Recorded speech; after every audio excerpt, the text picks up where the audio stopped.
Halo teman-teman, selamat datang pada video pembelajaran mata kuliah umum wawasan pendidikan. Oke, kali ini bersama saya Sagita Bunga dan dengan Ibu Dr. Sri Martini, MPD, yang mana pada kali ini kami akan membahas terkait bab 1 yaitu karakter pendidik. Seperti yang kita ketahui, pendidik merupakan orang yang dapat menyebarkan ilmu. Oleh karena itu, Bu, apakah untuk menjadi pendidik ini atau untuk menjadi orang yang dapat menyebarkan ilmu harus memiliki karakter-karakter khusus seperti itu, Bu?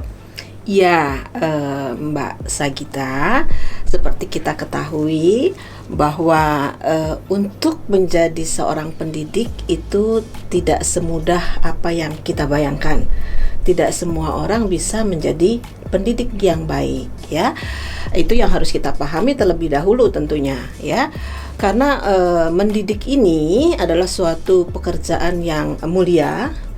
Yang lebih penting lagi, mendidik ini adalah teman-teman harus pahami bahwa mendidik adalah membuat jadi seseorang, ya. Dalam arti kata dari tidak tahu menjadi tahu, dari tidak paham menjadi paham, ya. Dari tidak mengerti menjadi mengerti, dari tidak terampil menjadi terampil, ya. Tentunya kalau kita pahami ya lebih dalam lagi, untuk menjadi seorang pendidik suatu profesi itu dibutuhkan rasa yang dibentuk dari dalam diri kita sendiri gitu ya. Jadi tidak semua orang bisa menjadi pendidik ya. Rasa inilah yang disebut nanti melekat pada diri kita yang disebut karakter ya. Kalau dulu, mungkin kalau sekarang sudah tidak berlaku ya. Dulu ada yang namanya dosen killer gitu kan ya. Terus kalau Anda masih ingat pengalaman di SMA, itu ada murid atau siswa yang kalau protes digampar sama gurunya ya, atau kalau sedang main-main atau ngobrol langsung dilempar pakai penghapus. Nah, itu sebetulnya sudah jauh dari karakter yang kita harapkan sebagai seorang pendidik gitu ya. Bagaimana siswa-siswa kita atau anak didik kita atau peserta didik kita akan bisa mengikuti dan mendengar, meresapi apa yang diajarkan ya dalam rangka membuat jadi ini untuk bisa dekat dengan kita, dan kita bisa mudah masuk memberikan pengaruh-pengaruh positif kepada para peserta didik ini. Tentunya dalam melakukan suatu proses pendidikan, yang harus kita sadari pertama adalah kasih sayang. Jadi mendidik itu selalu dengan kasih sayang, lemah lembut ya. Kita bisa menerima kelebihan dan kekurangan dari para peserta didik kita. Jadi kita tidak menuntut ya bahwa yang terpintar, yang paling hebat di kelas ini adalah saya, si guru, si pendidik, tidak ya. Tetapi kita mendidik manusia yang terus berkembang, yang terus bertambah. Jadi karakter-karakter itu memang harus dimunculkan, harus dimiliki dan mutlak, tidak boleh tidak ya.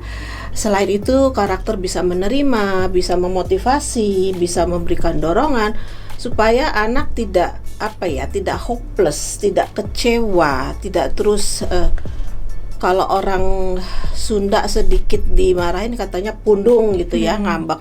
Itu tidak bisa terjadi gitu ya, karena capaian tujuan pendidikan itu tidak akan pernah tercapai apabila seorang pendidik dengan kasarnya dalam melakukan proses pendidikan seperti yang saya alami ini pengalaman saya sendiri waktu di SMP, punya guru matematik gitu ya yang tidak pernah senyum. Coba Anda bayangkan kalau selama masuk sampai akhir pembelajaran guru kita tidak pernah senyum.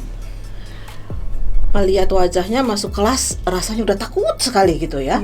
Tidak bergerak sama sekali, belum lagi beban tugas yang numpuk yang harus, dan kalau diminta tugas menyelesaikan soal ke depan harus bisa, harus selesai, harus sesuai. Nah sekarang kan nggak mungkin gitu ya. Di samping itu ada pergeseran-pergeseran nilai karena berkembangnya zaman ya. Ini juga mempengaruhi kondisi-kondisi yang ada ya. Dan itu mungkin nanti kalau salah satu dari para peserta didik ini jadi seorang pendidik, nah itu bisa lebih merasakan, oh ternyata untuk dekat dengan anak didik yang seperti ini zaman sekarang, katanya kaum milenial, tidak seperti zamannya Bu Martini dulu. Waktu saya masuk jadi mahasiswa tuh tahun 79 ya, dimana setiap omongan dosen ya kita iya Pak, iya Bu gitu kan.